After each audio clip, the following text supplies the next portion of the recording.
So I think first, share a little bit about Ionics. We are a technology company. We do have industry experts in capital markets, fintech, and of course health tech. For me, I think our big thing is that we have really strong partnerships with companies, and we do a lot of stuff in traditional brokerage as well as crypto. So we've been in Web3 for 8 years now. I'd say 7, 8 years since 2017. Our first back then we called it blockchain project. So yeah, I think we have quite a bit of experience there. So just kind of giving a little insight to that.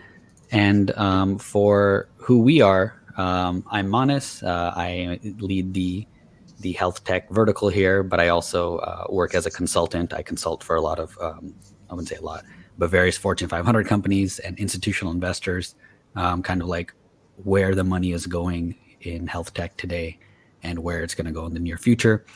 And we have joining us today Sean.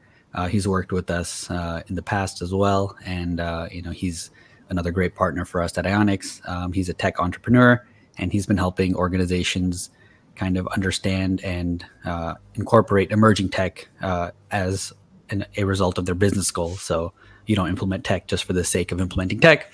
You implement tech for a purpose. And yeah, I think he really specializes in Web3. You could call it blockchain.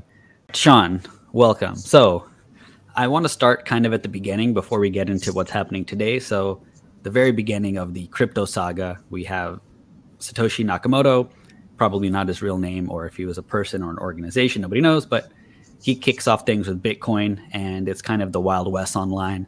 It's used on platforms like the Silk Road for questionable, maybe interesting transactions. So right. How do you fast forward to today where crypto's gone from like crypto enthusiasts and like people with shady transactions online to major players like BlackRock's like multi-billion-dollar investment into Bitcoin, and some of the other things I mentioned like Tesla, and even the Mavericks can buy fan gear with Dogecoin. So yeah, so like how did we get there? What are the moments that helped us get here? So like any other emerging technology, I feel like initially it's hated and initially it's associated with all kinds of negative press and often illegal activities, and then eventually it kind of like evolves, and then the mainstream kind of catches on to it. So I think the big break was, I think 2013 Silk Road got taken down, and I think in 2014, as early as 2014, we got the first tax guidance from the IRS. Can you give a quick just overview of what the Silk Road was? I'm not sure if everyone knows what the Silk Road is. Oh, right. So the Silk Road was this online marketplace where you could transact anonymously, and you could kind of pay using different cryptocurrencies. So because of that, the fiat world wasn't able to really track what was being bought and sold, and the identities were masked as well. Mm-hmm.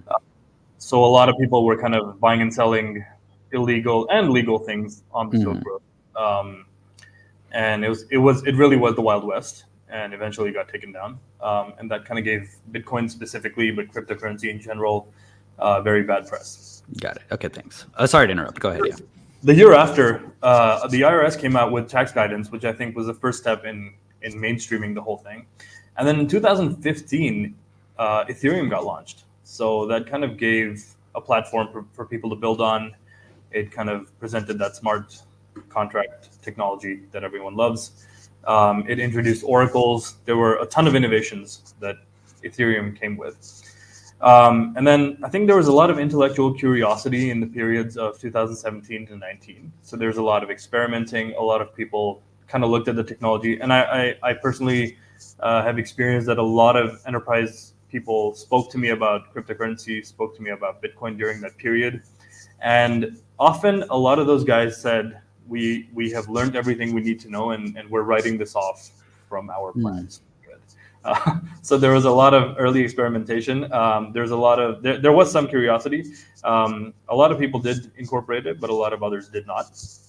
And I think the real mainstream adoption started in 2019, and it's still continuing till this day. The layer 2s have given a lot of technological advancement, and they've kind of helped interoperability projects develop. So I think that's been a big boost to the What environment. is what is layer two? Sorry, just for folks. So layer two is like the layer on top of. So layer one would be, let's say, Bitcoin, and then layer two would be a blockchain layer on which you can kind of build smart contracts. You can build token offerings. You can build all kinds of other Okay, software. got it. And then I think the biggest thing that happened recently was the Bitcoin ETF getting approved. This was in January this year, and as I was kind of doing my research on that, I realized that the Ethereum ETF is all over the news, and I think Standard Chartered is the one that came out with it, and I believe they are pretty confident that it's going to get approved before the end of this week, so today or tomorrow. So let's see what happens. So I think those are kind of like the big moments for cryptocurrency, and increasingly, everyone has like every enterprise firm, every Fortune 500 kind of has a strategy around cryptocurrencies and incorporating either cryptocurrency and in a lot of cases blockchain for sure, but cryptocurrencies as well into their operations. Okay, cool. Yeah, and I mean, it was kind of a joke, but KFC having that Bitcoin bucket was something that, like, when I was looking at this, I was like, even like like Subway's gonna come out with like the Bitcoin sub and have like something, like there's like all kinds of like gimmicky stuff that people can do that I think also somewhat helps adoption, makes you think like, if KFC is Yeah. accepting it, On maybe. that note, actually, I was in Budapest last summer, and I was kind of like I rented one of those scooters and I was like driving around town, and on Google Maps I saw this thing called the Bitcoin Bar. So I parked the scooter and I went in, and I had a chat with the owner, and he said, "No, I just called it the Bitcoin. It has nothing to do with Nothing to crypto." do. Okay, just marketing for. Okay. Yeah. Hey, it worked on you. It got you into the bar. Yeah, exactly. All right. So I think the next thing is kind of, Bitcoin, I believe, hit another all-time high this week, like 71K. So I know how it affects miners, right? Like when the cost of Bitcoin is down, you don't want to spend the or, the power basically to mine. And when it goes up, it becomes worth it again. So people turn their rigs off, turn their rigs on, things like that.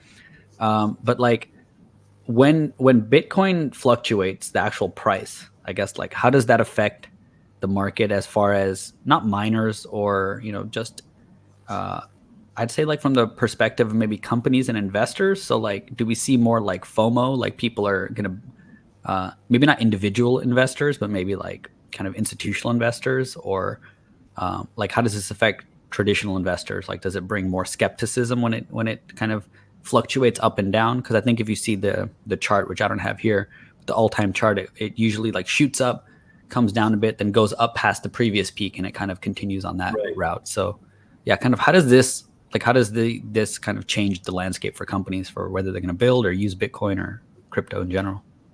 So a couple of big things that happen. So firstly, what happens is that it generates a lot of media interest, and it's all over the news. Every time there's something like it goes past the previous peak, it's all over the news.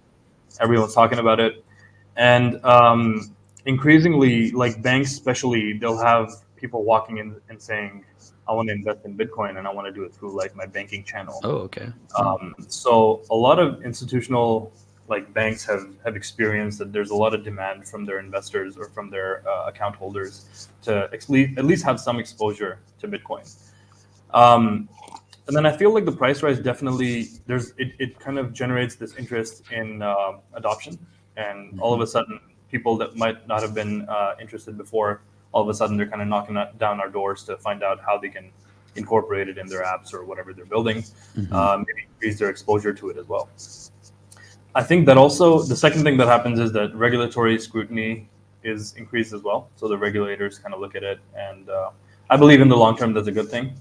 The more attention that Bitcoin and crypto has from the mainstream, the better our solutions will be to kind of protect investors and protect people working with the technology.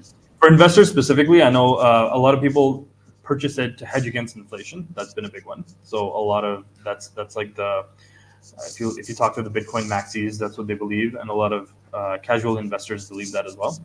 And there's going to be a lot of increased institutional investment. So obviously, MicroStrategies is kind of leading that whole thing with Michael Saylor, but there's a lot of companies that hold it on their balance sheet, increasingly public listed companies as well. I know you mentioned Tesla. One of the examples I kind of wanted to throw in there was Overstock.com. I believe they were one of the first big websites to accept Bitcoin. Oh, okay. And then because of the price increase and the price fluctuations, by fluctuations I mean more the increase side of it, not the crash itself. Right. Yeah. But the increase really like drives up interest in DeFi, in different applications, in blockchain in general, as well as like people start talking about new products like ETFs, futures. We saw the Bitcoin ETF get approved. We'll see what happens to the Ethereum ETF this week. But it kind of, the increased attention brings more eyeballs to it and more interest to it. Okay. Yeah. So overall, I think it's a good thing. Yeah. And I think too, like even when it would hit all-time highs like 3-4 years ago, if an investor was like, "Hey, like how do I buy Bitcoin?"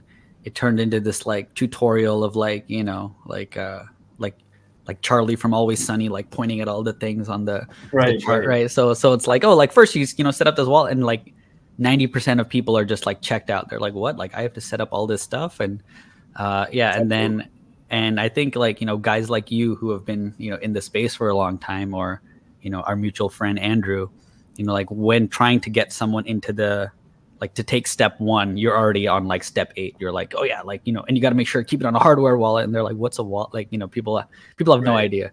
So yeah, I think when we have it on the same platform, someone could actually see, oh, Bitcoin hit an all-time high, and they could log into their Merrill Lynch or whatever they use to trade and actually get something equivalent. Maybe you're not going to get the actual token, but you get something, right? You can get the ETF or something like that, so that you're kind of investing in what you're looking for.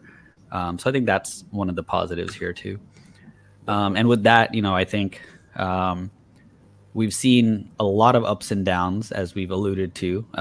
And when things like FTX and Celsius are making headlines for kind of all the wrong reasons, it raises a big question too. Like, first, I think it gives a lot of ammo to the naysayers, but like kind of second, like, is this really kind of like the perfect storm for smaller players to step in and build their own crypto trading platforms? Or do they not have because, even though, big name ones went down, does that hurt smaller players? Does it help smaller players? Kind of like, what does the future look like for these emerging platforms?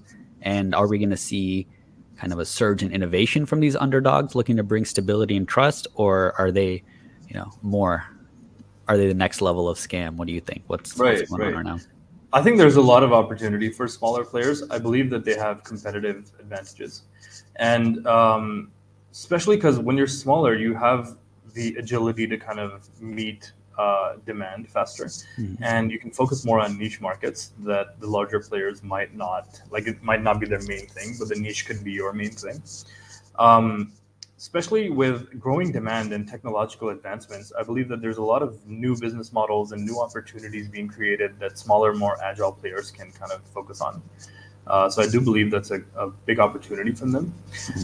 As far as FTX goes, or any other exchanges that kind of bring a lot of bad news, it goes to prove that the underlying mechanism, so Bitcoin or any other cryptocurrency, they're still intact. Nothing happened to Bitcoin. There were regulatory and procedural failures with FTX, but when you look at Bitcoin as such, nothing was changed. Like the blockchain's intact. All the transactions are intact. There should have been more security mechanisms there where people after purchasing their Bitcoin, they took it offline. And FTX should have done a better job of educating people to do that. In hindsight, there's obviously criminal charges there, so that might not have been something they focused on. But sure, yeah. But it goes to prove that the fundamental technology is still intact. Yeah. Just one more thing on this topic. Go ahead, yeah. Investment in partnerships is something that niche players can kind of focus on more as well.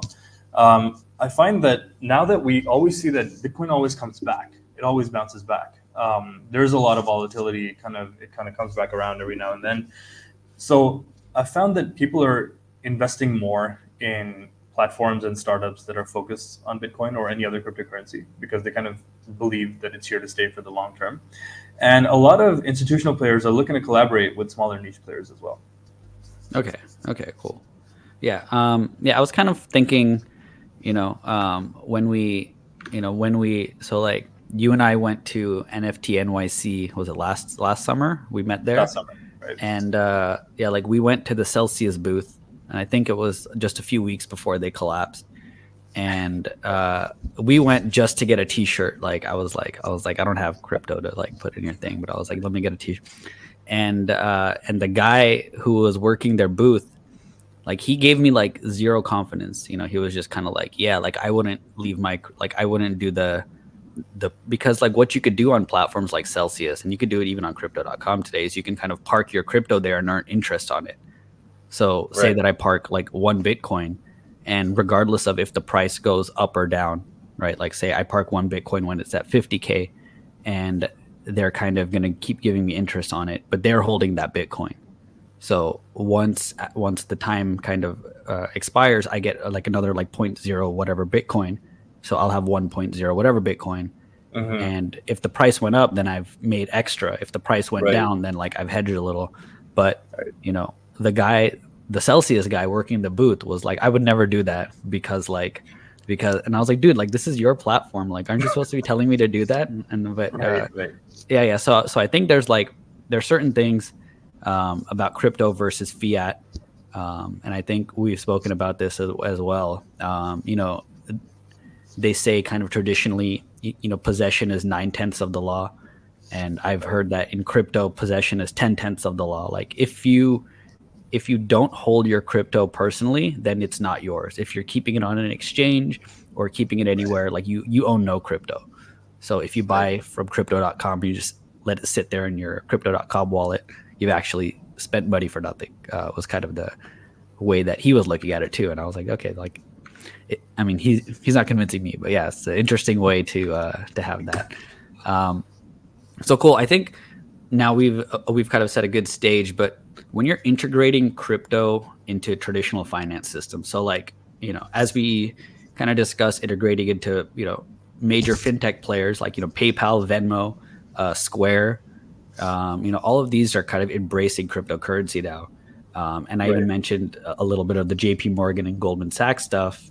So like, what advice would you give to these kind of well-established institutions? Maybe not the ones that have already started, but I think more and more are going to look to start to incorporate crypto. So like, what advice would you give? And are there some common pitfalls or strategies to share with them?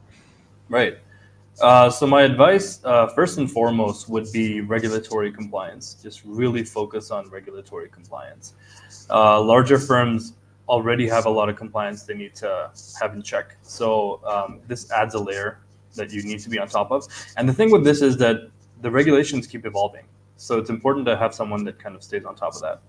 The second most important thing is security measures, and uh, cybersecurity protocols should be looked at, and then also manual security should be I feel like they need to educate their stakeholders on how that works as well. So like the whole cold wallet thing, taking your crypto offline. Market education is also a part of it, where they will have to educate their stakeholders on the different protocols. A lot of investors, they come from all walks of life. So while you and I or people in this webinar might know a lot about crypto and Bitcoin in general, others might not. So education is super important, and strategic partnerships, as I mentioned before, strategic partnerships with niche players, with players that are focused on a certain segment or a certain geography. I think those are pretty advantageous to larger enterprise firms. And I think you said common pitfalls as well, right? Yeah. So definitely neglecting compliance would be a pitfall. Underestimating volatility, because there is volatility. It's going to be there in the future as well. Sometimes a news story will move it. Sometimes random events will move it. The price, that is. And inadequate security. So those are the three common pitfalls that I would warn against. Okay, and we talked a little bit about regulation, how it is kind of like a moving target, right? Like it is ever changing. So I Right. guess, would you say having like a partner for regulations is required, or you need to like have like a whole in-house thing going on, because say for example you're a traditional trading platform, you have a bunch of stuff for like the SEC and FINRA and all those things, Right. but like what's the equivalent for crypto? Like, is there something that you want to highlight, or is it just find someone, either a partner or someone who knows that space and can keep you up to date and keep your platform up to date with the evolving regulation? So, right. So definitely, I would say partner with an expert. Um, a lot of law firms have expertise. A lot of software firms have expertise. I know you guys have a lot of expertise when it comes to certain regulations. Mhm. I think engaging with regulatory bodies, especially for enterprise firms, and also for, and the strange thing is, because it's evolving so fast, I feel like some of the smaller players also have a voice. So participating in some of those conversations with regulatory bodies or industry forums, I think that's like a great place to start. Regular audits and assessments should be conducted within your firms, and the system should be flexible because things change pretty fast and the regulation changes pretty fast. So there needs to be a design that's adaptable to compliance systems and protocols. Legal counsel and partnerships for sure. So definitely consult a lawyer, especially for larger enterprise firms. And compliance-focused organizations are they can kind of help guide that process as well. Employee training is also very important. So the whole education part is, I think that's an ongoing thing. As new protocols are invented, as new hardware is invented, as new token standards come out, education, not only to your clients and your customers, but also to internally to your employees and to your stakeholders. That's also super important. But I would say if you can't have a person in house that can focus solely on regulation, if you're not that large a firm yet, then it might help to partner with an expert. Okay. Yeah, that makes sense. Yeah, I was thinking, especially these kind of like larger players, like if you are used to kind of dealing with like the SEC and FINRA, like maybe these regulations as they're emerging are a little more difficult. They kind of come out of nowhere. You may not be Right. prepared. So yeah, it's kind of a different skill set perhaps. So cool. Yeah, and that leads us right into the next one. So I think you already gave a little bit of an intro to this about kind of the regulatory environment, but like as we see more adoption, I think, like you mentioned, regulatory scrutiny also ramps up. So when I've seen companies like Visa, Mastercard, and even Venmo, right? Like I talked about, like um, maybe we can start with like the U.S. and Canada. Like, what are the key regulatory challenges, and then maybe there's kind of the rest of the world as a follow up. Like, are there some regions that are more Wild West than others still? I've read a lot about like the Middle East and Europe, how they have like, wildly different standards. So yeah, maybe we can start with kind of what it's looking like in the US and Canada. So in the U.S., so let's talk about the U.S. and Canada as a whole. I remember in 2000 and I want to say it was 16 or 15, the U.S. kind of temporarily banned Bitcoin, and all the greatest developers moved up to Toronto. And I remember they were all there. They were building some of the greatest protocols out there, and it was all in that 1 square mile in downtown, the tech district, if you will. Mm-hmm. So and then the U.S. regulators came around to it again. So their regulation is, I know there's a lot of sandboxes, and there's a lot of like whether it's the IRS or whether it's FINRA, they're kind of looking at different ways to approach it. Um, the Canadians have a similar approach, but I feel like they have more leniency in terms of what they'll allow for experimentation. Mm-hmm. Meanwhile, if you look at somewhere like parts of the Middle East, or I remember Cyprus was a destination where people are still going to do their ICOs because it's just online. Okay. So there is that, but then there's the risk of not being able to have any of your U.S. investors buy the ICO. I don't know if you've been following Eigenlayer. Eigenlayer is like this protocol that's generated a lot of interest recently. No, I have no And idea. I've never even heard of that. No, I don't know. interesting. So a couple weeks ago they had their airdrop, and no one from the U.S. was able to um, get any of it. And if you access their website through a VPN, you automatically got blocked. So there were all these mechanisms they used, and people were pretty pissed about it. It was all over the crypto communities, and people were talking about it. So there's things to kind of be wary of, because if you go to a jurisdiction that has more lenient regulation, you still kind of need to know what's going on your home turf. So especially if you're in the United States, you have to make sure that what you're doing is kind of legal there. Okay. Yeah. Yeah. So, Okay. Japan, I know there's a lot of talk about Japan having the most advanced and having the most well thought out policies when it comes to crypto. Mm. I know, having visited Tokyo, you can kind of pay almost everywhere with Bitcoin as well.